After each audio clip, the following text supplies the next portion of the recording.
মুহুর্মুহু বিস্ফোরণে প্রকম্পিত পুরো এলাকা। আতঙ্কিত এলাকাবাসী ছোটাছুটি করলেও থেমে নেই হাত বোমা বিস্ফোরণ।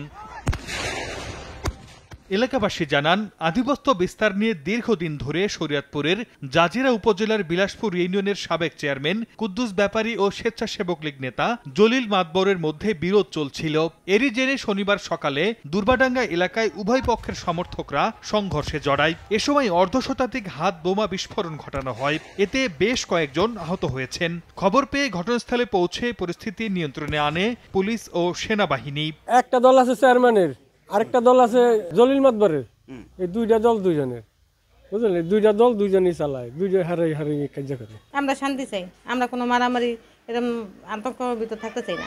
ঘটনার সঙ্গে জড়িতদের গ্রেফতারের চেষ্টা চলছে জানিয়েছে পুলিশ।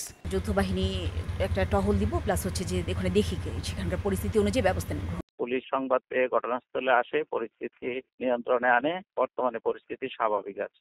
অনাকাঙ্ক্ষিত ঘটনা এড়াতে এলাকায় মোতায়েন করা হয়েছে অতিরিক্ত পুলিশ।